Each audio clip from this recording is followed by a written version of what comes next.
Olá, pessoal. Me chamo João Aires, sou arqueólogo e, em parceria com o Kelton Mendes e o Amaury Matos, que também são arqueólogos, a gente vai conversar aqui sobre o material lítico, os quase 3.000 fragmentos líticos existentes aí na reserva de Balbina, e é onde vocês irão fazer uma pequena introdução e um curso técnico para análise desse material. Antes de começarmos essa parte técnica, onde você tem que desenhar, aprender a fazer desenho técnico, a tirar medidas, saber que tipo de rocha tem um material, tentar encontrar determinados tipos de marcas no material lítico que vai ser analisado, a gente tem que ter em mente que esses objetos não devem ser tratados apenas como fragmentos ou pedaços de pedra. Na verdade, eles são reflexos da ação humana no passado. O material que vocês vão analisar está relacionado a instrumentos, está relacionado a um determinado tipo de resposta que um grupo teve diante da diversidade do meio ambiente. A gente pode pegar a cidade de Manaus hoje, pegar uma atividade simples e fazer a pergunta, uma pergunta do tipo: como você consegue preparar o seu alimento no final de semana para prover a sua família? Se você pensar num passo a passo, você vai no mercado comprar carne, você vai levar essa carne para sua cozinha, vai utilizar ferramentas como faca, cutelo, e caso a faca não esteja muito afiada, você vai pegar uma pedra de polir ou um afiador. Você vai aguçar o gume. Você vai conseguir processar esse alimento mais fácil e, finalmente, conseguir prover alimento à sua família. Se a gente pegar essa mesma atividade há 1000 anos atrás, na cidade de Manaus, ali na mesma região que hoje está Manaus, você pode se perguntar como eles conseguiam provir alimentos, como eles conseguiam caçar, como eles conseguiam processar. Que utensílios eram utilizados, já que você não tinha aí um mercado, você não tinha aço inox para processar esse alimento. É esse tipo de coisa que você vai analisar em laboratório. Você vai estar diante de ferramentas, de utensílios, e eles são feitos de pedras. Claro que grande parte era feito de madeira ou de osso, só que isso não foi preservado ao longo de tanto tempo. Então, o que ficou é exatamente o que é feito de pedra. Não são instrumentos tão funcionais assim, como cortar, perfurar, raspar ou destrinchar uma caça. O material lítico também está associado a uma outra esfera, que é a de relação social. Existem materiais produzidos em rochas que são bem específicos, são complexos de serem produzidos. A matéria-prima deles não é tão fácil de ser identificada na Amazônia. E é aí que entram os famosos muriactãs e as estatuetas líticas do Baixo Amazonas, conhecidas como ídolos de pedra. Algumas imagens vão aparecer para vocês e vocês vão verificar a complexidade de produção dessas estatuetas. Você tem que imaginar que elas saíram a partir de um bloco de rocha. E quem estava construindo, quem estava modelando, lascando e polindo, tinha uma determinada ideia, muito antes de produzir, de ter ali a estatueta final. Então você tem um sistema muito complexo de relação. E grande parte dessas estatuetas e muriactãs percorreram toda a parte setentrional da América do Sul. Você tem uma rota de comércio muito grande. Então, o material lítico na Amazônia não é tão simples como perfurar ou cortar e raspar como as lascas que vocês vão ver. Talvez não tenha nesses 3.000 fragmentos um muriactã ou uma estatueta. Mas é bom que vocês tenham em mente que não é um objeto separado, isolado, e sim ele faz parte de uma rede complexa de relações sociais entre grupos indígenas no passado.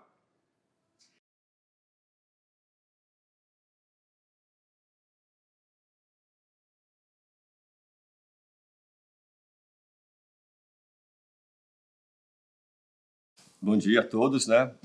Meu nome é Amaury Matos, né? Tenho graduação em História e mestrado em Arqueologia, né? Sou arqueólogo, né?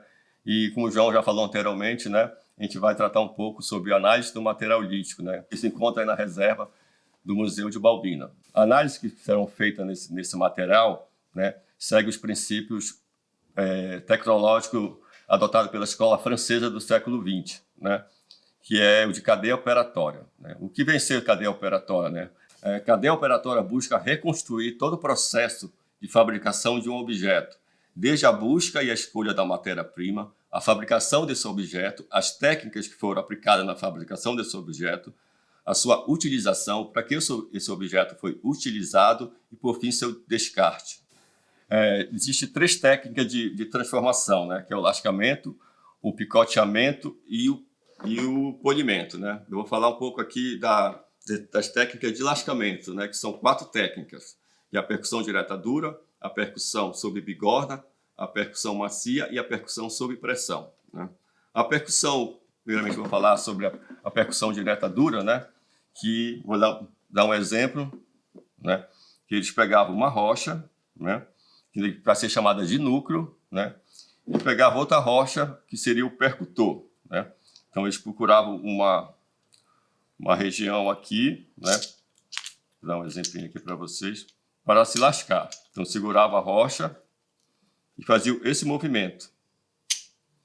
E saía a lasca. Então, a lasca da percussão direta dura tem algumas características nela, né? Realmente ela tem esse, que nós chamamos de bulbo, né? Que é esse relevinho bem aqui, né? Tem um ponto de impacto, que é o talão, e às vezes acontece alguns acidentes, né? Nesse caso, esse exemplo que eu estou dando para vocês, dessa rocha aqui, tem uma fissura aqui nessa rocha, né? Quando aconteceu o ponto de impacto, a onda foi se distribuindo e embarrou aqui nessa fissura, né? E aí aconteceu um acidente inesperado que nós chamamos de refletido. Então, a outra técnica que eu vou explicar agora é a técnica de percussão sob bigorna, né? Que no caso pegaria um núcleo, vou dar um exemplo de núcleos aqui, né? O núcleo seria lascado, ela colocada em cima de outra rocha, seria como uma rocha, um apoio para esse núcleo que vai ser lascado, e o lascador vinha e batia aqui em cima, né? E aí tirava-se a lasca, né? Geralmente as lascas dessa percussão sob bigorna tem algumas características, né? Ela não possui o bulbo, como tem na percussão direta dura, e a parte inferior dela é mais plana, é mais reta, né? Geralmente tem quebras na parte que foi lascada em cima, e por o núcleo estar em contato com a bigorna, que nós chamamos de bigorna, né? Também há fissuras aqui nessa parte, na parte que nós chamamos a parte distal da lasca. A outra técnica que também era utilizada era a percussão macia, né? A percussão macia, ela tem as mesmas características da percussão direta dura. A única diferença é que ao invés de eles usarem um percutor de pedra, usavam um percutor orgânico, que podia ser uma madeira, podia ser um osso, podia ser um chifre, né? E a outra técnica de percussão seria a percussão sob pressão, né? Que geralmente essa técnica era mais utilizada nos acabamentos dos instrumentos, né? Vou pegar, dando um exemplo, pegava um objeto que seria o compressor, né?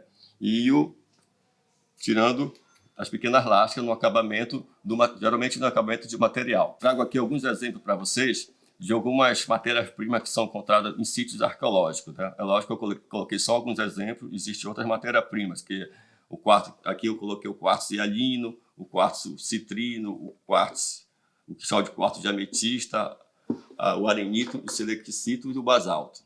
Quando o material chega de campo, né, vai para a reserva, vai para o museu, né, vai para o laboratório, esse material é higienizado, numerado e aí ele vai ser analisado, né?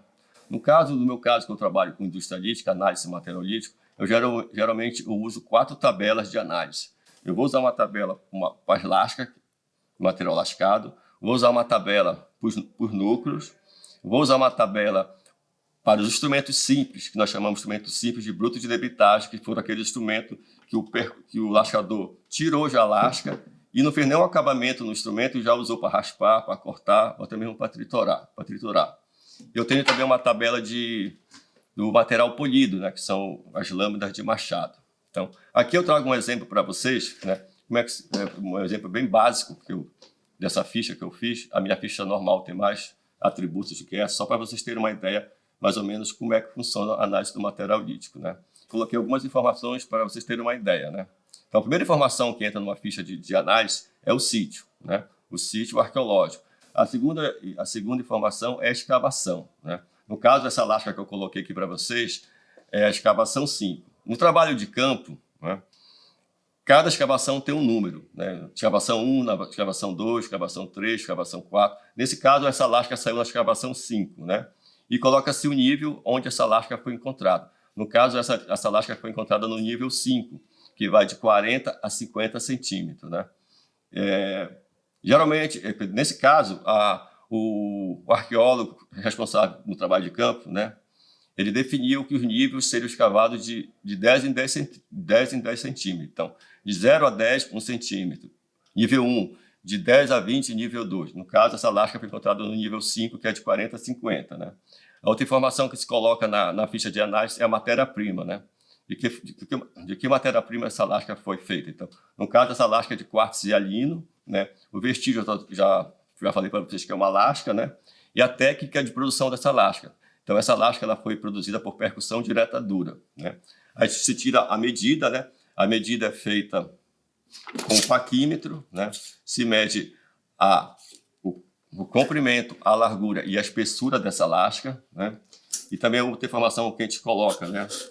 Negativo de retiradas anteriores, né? Que a gente vai olhar na face superior da lasca. Nesse caso, essa lasca tem 5 negativos de retirada anteriores. A gente coloca se teve algum acidente de lascamento, coloca se tem marcas térmicas, se tem cortes ou faceta. No caso, essa lasca tem faceta, né?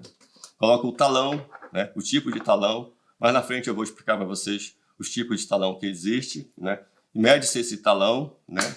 E coloca-se a integridade da peça. Nesse caso, essa lasca ela está inteira. A outra ficha que já falei anteriormente para vocês, que eu faço é dos instrumentos simples, de bruto de debitagem, né? Que basicamente tem as mesmas informações da tabela da lasca, né? Que é o sítio, a escavação, o nível, o vestígio, a técnica, né? As medidas. Não só nesse caso desse instrumento, a gente procura medir, né, o bordo onde está as marcas de utilização. E aí a gente utiliza esse equipamento aqui, que é o que chama goliômetro, que é um medidor de ângulo.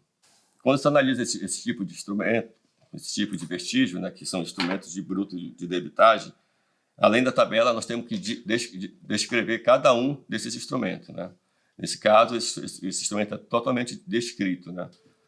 No caso, esse instrumento foi descrito da seguinte forma, né? Possível instrumento simples sobre bruto de debitagem, realizado sobre uma lasca de quartzo ametista, debitada por percussão direta dura, medindo 2,3 cm de comprimento, 2,6 de largura por 0,5 de espessura. Possui do talão do tipo liso, medindo 1 cm de comprimento por 0,5 cm de espessura. Na face superior, apresenta 6 negativos de retiradas anteriores.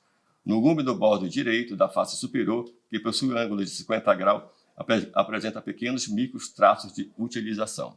E aqui alguns tipos de talões que eu estou trazendo para vocês, né, que são as tipologias de talões. Esses tipos de talões são usados universalmente para quem analisa material lítico, né?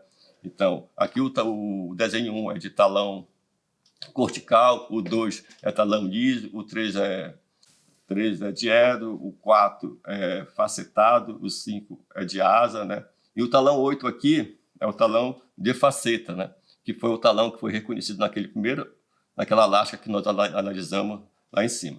Aqui também eu trago um exemplo, né, como é analisado o material polido, né? São as lâminas de machado. Basicamente, as mesmas informações, né? Coloca-se o sítio, né?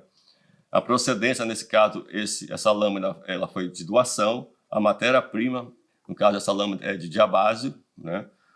E é uma lâmina de machado trapezoidal curta, né? A técnica de produção dessa lâmina foi de picoteamento e polimento. E tira-se a medida também, como se faz na lasca, e também faz a descrição. Aqui eu trago exemplos de alguns produtos de debitagem, né? Que são os núcleos, né? São as lascas, são os instrumentos bem elaborados e os instrumentos simples. Por que nós consideramos que tem instrumentos bem elaborados e instrumentos simples? Então, você imagina nessa imagem, né, essas pontas, né? O artesão vai fazer uma ponta dessa, e não faz uma ponta dessa de uma hora para outra, né? Leva tempo e técnica, ele tem que ter precisão para fazer um objeto desse, né? E, igualmente, uma lâmina de machado, né? Que aí, numa lâmina de machado, praticamente ele vai usar 3 técnicas de fabricação, que é o lascamento, o picoteamento e o polimento. E temos o instrumento simples, que foi aquele instrumento que eu já falei anteriormente para vocês, que o lascador tirou a lasca, né? E sem trabalhar o bordo da lasca, já utilizou para raspar, para cortar, para triturar. E também temos os percutores, que são instrumentos simples, porque já pegavam um seixo e já usavam como percutor. Agora eu vou falar sobre a representação gráfica dos vestígios, né? A importância que tem dos desenhos técnicos na indústria lítica, né? Além de você mostrar a morfologia, né, do instrumento, você tem que mostrar todos os detalhes que tem na peça. Aquilo que uma fotografia não pode mostrar, o desenho tem que mostrar. Então, isso aqui, essa tabela é alguns símbolos que é utilizado nos desenhos, né? Então, as peças serão desenhadas de acordo com o seu eixo técnico, como está na imagem, né? As peças são desenhadas conforme o seu eixo técnico, como está nessa imagem, né? Então, a parte proximal, né? A lasca é dividida em parte proximal, mesial e distal. A parte proximal tem que ficar voltada para o desenhista, né? Então, primeiro se desenha a parte superior, depois a parte inferior. E desenhar todos os detalhes que estão na parte superior da peça. Aqui eu trouxe alguns exemplos de alguns desenhos, né? A importância que tem o desenho no material arqueológico, né? Então, o primeiro desenho aqui é um tortual difuso, né? O segundo desenho é uma ponta. Essa ponta foi encontrada na caverna de Monte Alegre, né? Imagina essa ponta, olha só. Uma foto talvez não seria capaz de mostrar todos esses detalhes, todos esses pequenos negativos que estão nessa ponta aí, né? Então, esse desenho eu levei praticamente de 2 a 3 dias para ser feito. Talvez o lascador levou menos tempo do que eu para fazer esse desenho, mas é um trabalho de dedicação. A pessoa que desenha esse tipo de trabalho tem que ser perfeccionista, tem que ter calma, tem que ter paciência para chegar a um desenho desse, né? Ali também eu trago a amostra de um núcleo, né? Que também serviu como percutor. Nesse caso, nós não sabemos o que foi primeiro, se foi o núcleo ou se foi o percutor. E aqui uma lâmina de machado, né? E aqui também exemplos de alguns desenhos de núcleos e lasca, né? Desenho de núcleos. Então, nesse primeiro desenho, onde tem esse ponto de interrogação, aí é o negativo de retiradas anteriores. Só eu coloco esse ponto de interrogação porque eu não sei de onde veio esse ponto de impacto. Então, se eu não sei de onde veio o ponto de impacto, eu não coloco essas que vocês estão vendo aí, essas ondinhas, né? Eu coloco um ponto de interrogação. E essas eu vou chamar de ondinha para vocês entenderem melhor. Elas estão conforme o sentido da retirada, né? Então, praticamente era isso, né, que eu tinha de passar para vocês. Eu tentei fazer uma apresentação bem básica, né? Bem didática para vocês entenderem um pouco, né? Então, quando a gente tiver a possibilidade de estar em Malbina, né? Toda essa parte que eu passei aqui para vocês, nós vamos ver no laboratório, né? Como se desenha, como se analisa, né? Que é um instrumento sobre o uso de debitagem, que são as lâminas. Então, nesse momento, quando nós estivermos aí, nós vamos aprender tudo isso pessoalmente. Obrigado.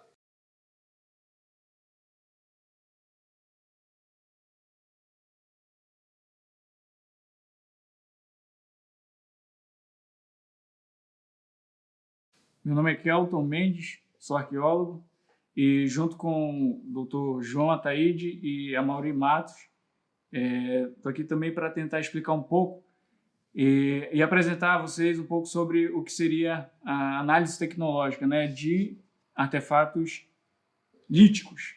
O professor João já explicou algumas questões muito interessantes sobre o que seria e qual seria a importância desses estudos dentro da arqueologia. E o professor Amaury já falou um pouco também sobre a parte técnica, de como que é feita a análise desses artefatos e que vão ser melhor dirimidos dentro do curso presencialmente com vocês. Eu vou tentar falar um pouco para juntar um pouco essas questões. a respeito das bases teóricas e conceituais, principalmente relacionadas à própria formação do que seria uma antropologia das técnicas, ou melhor, uma arqueologia com análises em tecnologia lítica.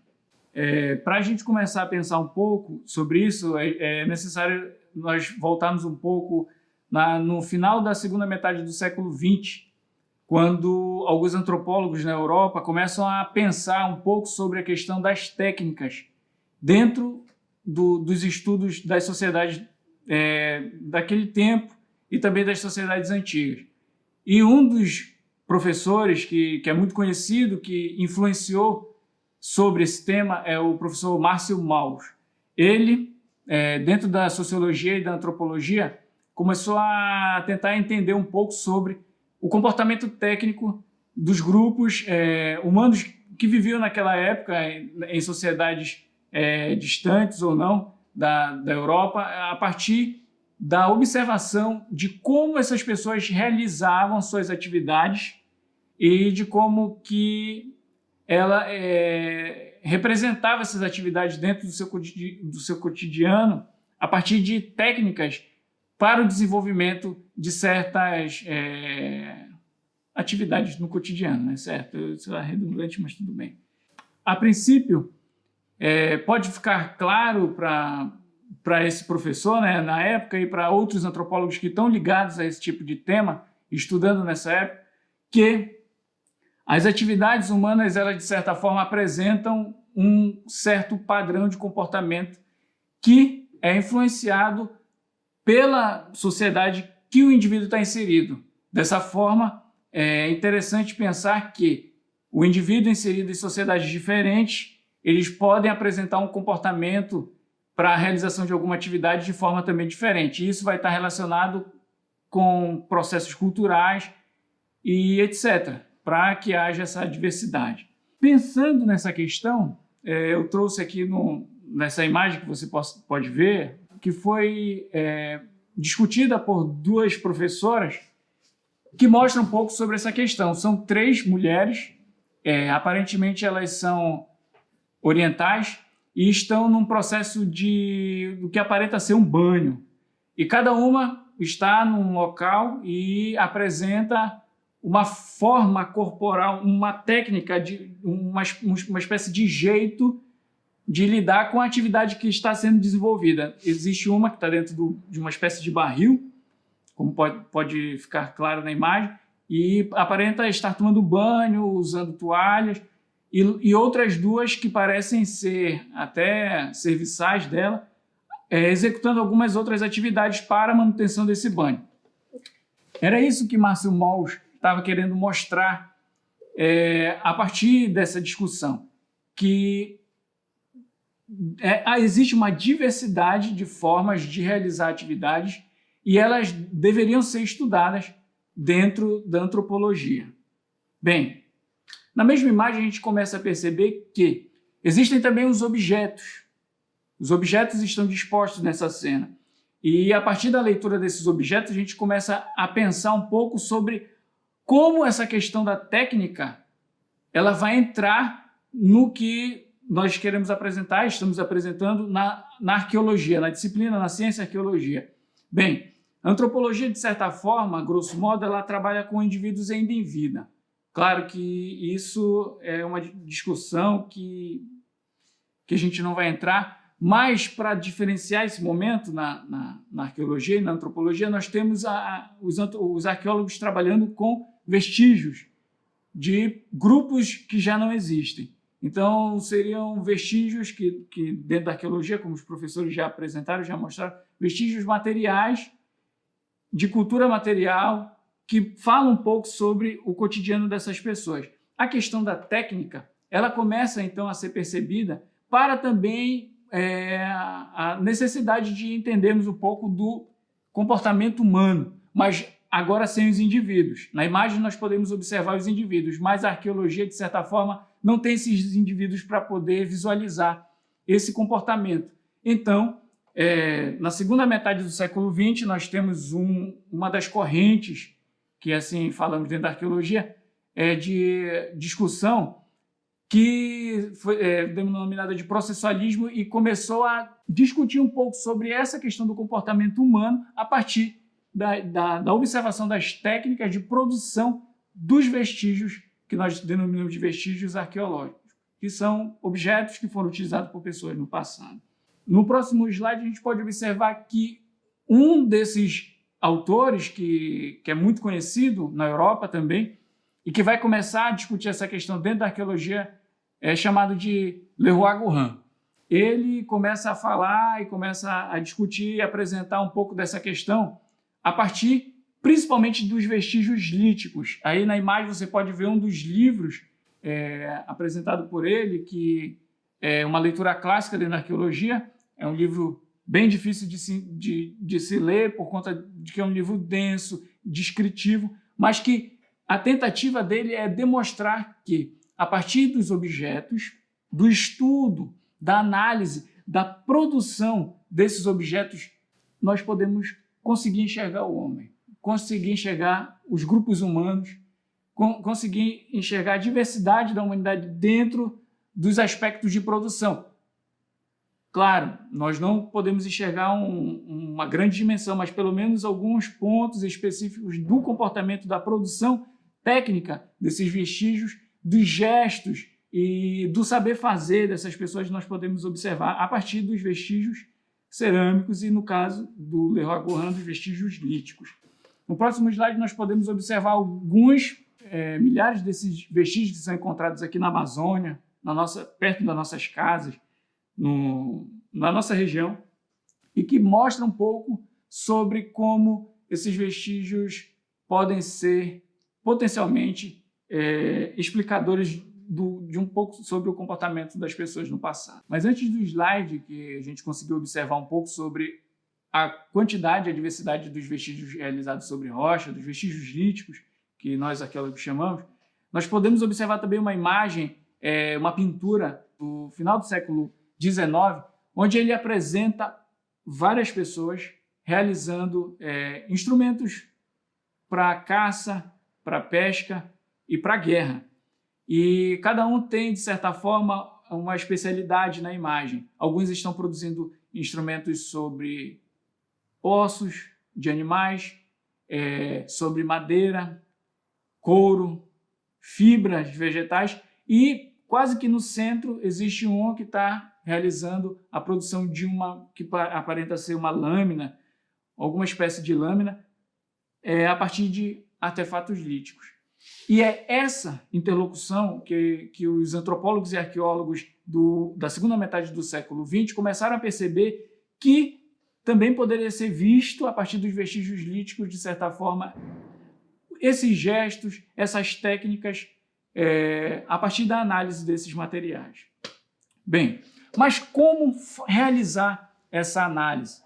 O professor Amaury já explicou de forma bem profunda, vários pontos sobre a análise tecnológica, mas também queremos contribuir um pouco para falar sobre as questões um pouco mais conceituais, técnicas e metodológicas, para que a gente possa, de certa forma, entender como que a gente consegue pensar um pouco sobre a projeção desses grupos na hora da produção desses artefatos. Bem, basicamente, nós começamos a pensar isso a partir de uma escola que é muito conhecida na Europa, que é a Escola Francesa de Análise Tecnológica Lítica, inclusive Leroi-Gourhan, Inizan, Tixier e vários outros pesquisadores fazem parte dessa linha de pesquisa e são os clássicos, mas que mostram, de certa forma, como nós podemos pensar para podermos ter, de certa forma, palpável a noção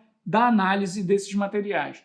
Existem pelo menos dois conceitos fundamentais para a observação da análise tecnológica, que está ligados aos métodos e às técnicas que foram empregadas para a produção desses artefatos. Quando nós começamos a pensar sobre isso, como a gente pode ver no slide a seguir, a gente pode começar a entender que a produção desses materiais elas não eram, de certa forma, aleatórias. Os grupos que produziam, por exemplo, uma lâmina de machado ou uma ponta de projétil, eles, de certa forma, tinham um planejamento, uma organização para a produção desse material. E para que isso acontecesse, eles também estavam carregados de um arcabouço que nós denominamos, dentro da arqueologia, da antropologia, cultural. Eles tinham referências culturais dos grupos onde eles viviam e dos grupos subjacentes que faziam parte do cotidiano deles, de certa forma, do dia a dia deles. Então, essas referências vão ajudar, vamos imaginar um lascador, vai ajudar ele a pensar o que ele precisa realizar, qual tipo de objeto que ele precisa realizar para uma caça, para a pesca, para curtir um couro, para cortar, para raspar e etc. Então, de certa forma, ele cria uma imagem mental sobre o objetivo que ele quer, qual objeto que ele quer produzir, e assim ele organiza metodologicamente todos os passos, como o professor Amorim já falou, que estão ligados à cadeia operatória para a produção desses objetos. No slide nós podemos observar que ele está, existe um bonequinho ali representado como se fosse o lascador, ele está ali pensando o que ele vai fazer olhando para um conjunto de blocos de rocha e como ele vai produzir isso. E, de certa forma, nós temos um pequeno encadeamento para representar nesse slide essa ideia, desde a ideia até a produção e a chegada do produto final. Então, isso nós denominamos dentro da análise tecnológica, da análise das técnicas de produção de um objeto, como um método. É uma definição para o método que era empregado para a produção. Existem algumas nuances mais finas sobre essa questão, mas que nós vamos observar isso no curso presencial. A respeito da técnica, ela já é algo mais relacionado à própria ação de produção dos materiais. Já não é só uma questão, estamos falando só de uma questão de organização, mas principalmente de atitudes na hora da produção dos objetos. O professor Amorim já explicou e já falou várias dessas ações, como a percussão direta dura, a percussão sobre bigorna e etc. E essas técnicas, elas revelam gestos, formas de bater, de dar acabamento aos objetos e que estão ligados dentro desse plano metodológico, que e que mostra, muito sobre o comportamento desses grupos dentro da produção e que, lembrando, nos mostram muito sobre as técnicas que eles tinham e que possuíam para a produção dos seus artefatos líticos e daquilo que nós temos encontrado hoje nos sítios arqueológicos aqui na Amazônia e em Balbina.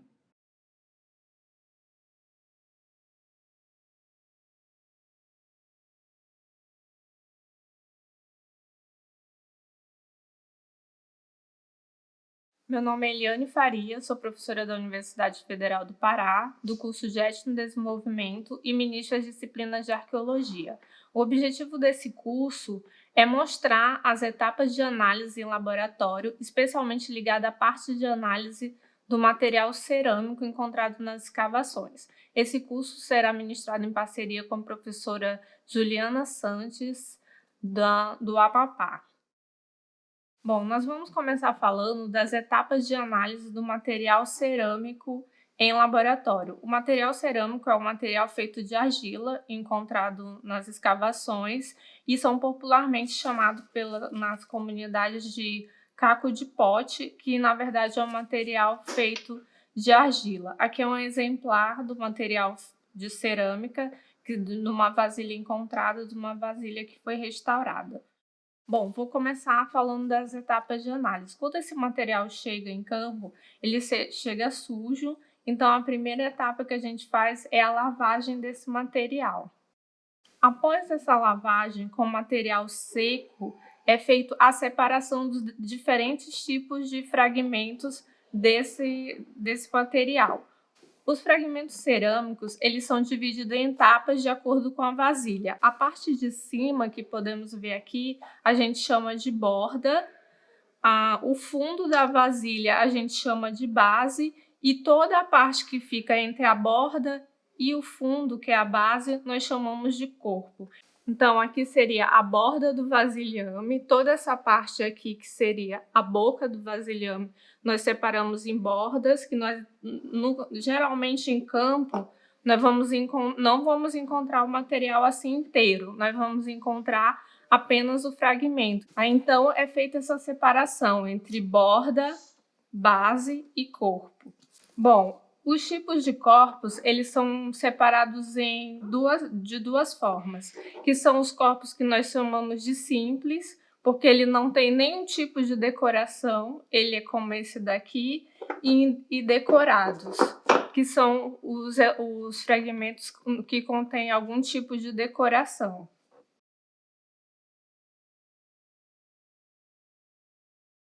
Essa decoração, ela pode ser dividida em decoração plástica, que são essas decorações que são feitas intencionalmente na argila, com algum instrumento, ou elas podem ser chamadas de decoração pintada. Nesse caso, nesse fragmento internamente, nós podemos ver que foi colocado um banho na cor branca, que a gente chama em arqueologia de engobo, e esse tipo de decoração é chamada de pintada.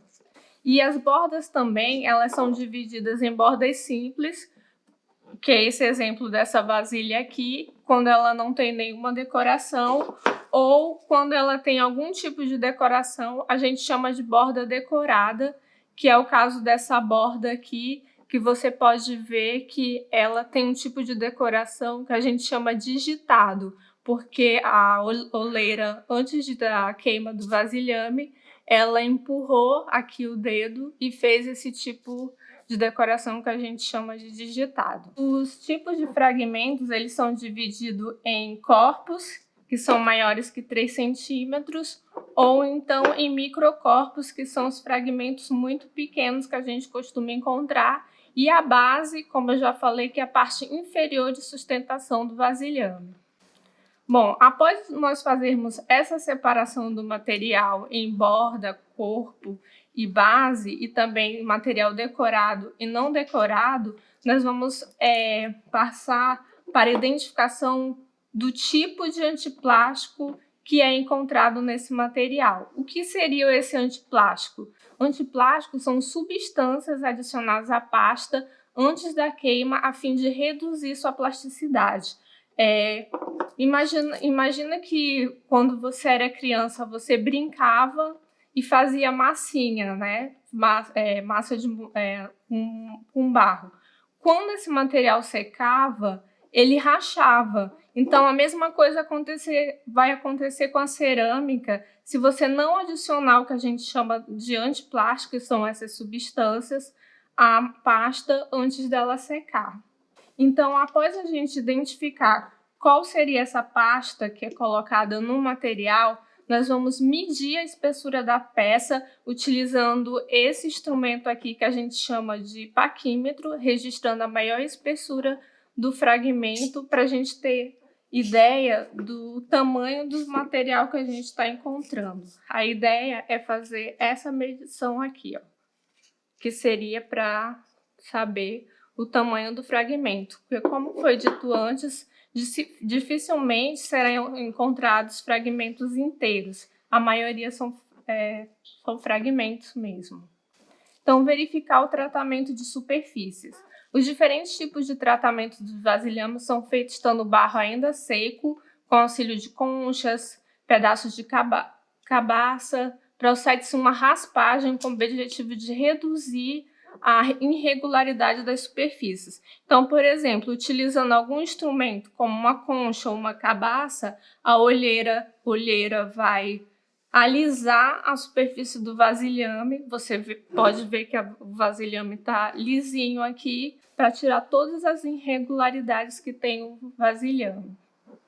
Bom, as informações dos desenhos. Alguns atributos são percebidos através dos desenhos das bordas e das bases para a reconstrução dos vasilhames. Como eu falei já, dificilmente se encontra o vasilhame inteiro, mas mesmo a partir dos elementos que são as bordas, é possível fazer a reconstituição dessas vasilhas como elas eram inteiras, começando-se pelo desenho das bordas.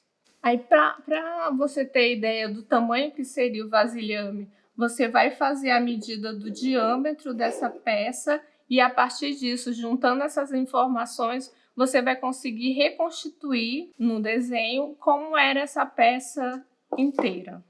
Agora nós vamos falar um pouco dos tipos de decoração, que é a decoração plástica, que é o tipo de intervenção da cerâmica que modifica a superfície da peça. Nós temos aqui, por exemplo, esse tipo de decoração, que é a decoração que a gente chama de incisa, porque houve uma modificação na pasta, e essa aqui, que a gente chama de corrugada, que a oleira, utilizando ou o dedo ou a espátula, ela empurra a argila, formando essas corrugações, né, que a gente chama de decoração corrugada. E a decoração pintada, que ela não modifica o vasilhame, ó, ele continua como era, lisinho, só que vai adicionar cor a esse material. Um dos exemplos de decoração plástica é o acanalado, que é um tipo de decoração que consiste em marcar a superfície da cerâmica com o dedo, formando sulcos alongados. A outra decoração é o corrugado, que é feita por impressão do dedo sobre a superfície ainda plástica da argila, deixando a marca do mesmo e criando superfícies enrugadas, que é esse exemplo que eu já mostrei anteriormente. E o outro tipo é o entalhado, que é um tipo de decoração que consiste em pequenos cortes executados nas superfícies.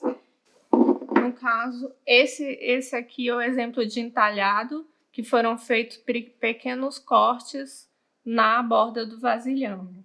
O escovado, que é a decoração feita através de incisão com instrumentos de múltiplas pontas, deixando sulcos embaixo do relevo, que guarda em si um relativo paralelismo. Então, é como se o oleiro pegasse, como se fosse uma escova, e ele passasse, e ele vai fazendo essas linhas paralelas, formando uma decoração. Um outro tipo é um inciso, como é esse tipo aqui, que é uma decoração feita pela ação de um instrumento que é desligado pela superfície da pasta, ainda plástica, produzindo uma linha de baixo relevo e formando vários desenhos, dependendo da ação do oleiro. Outro tipo de decoração é o ponteado, que é um tipo de decoração feito com objeto de ponta, deixando marcas independentes, podendo ser de várias formas e tamanhos. E outro tipo que é bem comum é o roletado, que é uma decoração onde a superfície da vasilha apresenta evidente os roletes de sua confecção, que foram unidos somente pela superfície interna da mesma. Então, a peça ela é feita a partir da união dos roletes, que a oleira vai fazendo diferentes rolinhos com a argila, esses roletes. Ela vai unindo os roletes e depois ela vai alisando, como é o exemplo dessa vasilha aqui. Na decoração roletado, intencionalmente, a oleira não vai fazer o alisamento da parte externa e isso vai deixar o rolete evidente. Aí, por isso que o nome da decoração é roletado.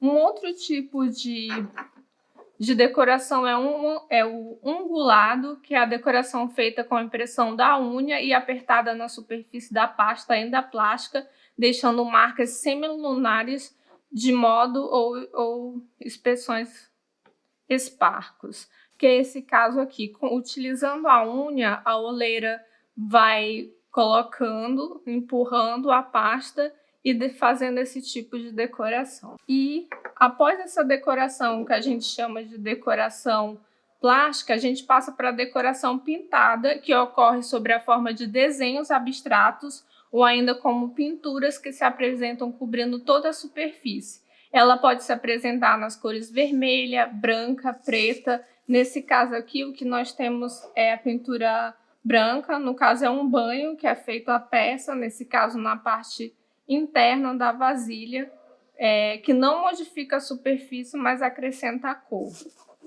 E a decoração pintada, no caso dessa vasilha aqui, nós podemos perceber o desenho da pintura pintada aqui, utilizando as cores vermelhas. Como eu disse, não alterou a peça, a superfície da peça, como a gente tem, por exemplo, nesse aqui, mas acrescentou cor e com desenhos que nós podemos perceber na vasilha. Após todas essas informações que nós observamos sobre o tamanho da peça, o tipo de decoração, qual é a parte do vasilhame, todas essas informações são colocadas numa ficha de análise, né? São lançadas em uma ficha de análise que proporcionará a seriação dos dados e serão quantificados estatisticamente, que o objetivo é entender qual era o tipo de material que se era utilizado, quais eram as formas desses vasilhames, para que eles eram usados. A partir da reconstituição das formas do vasilhame, dá para identificar os tipos de uso. Se eram vasilhas para servir, se eram vasilhas para cozer. Então, o objetivo dessa análise é reconstituir o modo de vida daquela determinada sociedade que se está estudando. Num segundo momento, quando nós retornarmos o curso a partir da sua parte prática, nós explicaremos com maior detalhe cada uma das etapas e poderemos mostrar na prática como se faz a limpeza do material, como se faz a separação do material, os tipos de materiais que são encontrados em campo serão mostrados posteriormente numa parte prática do curso.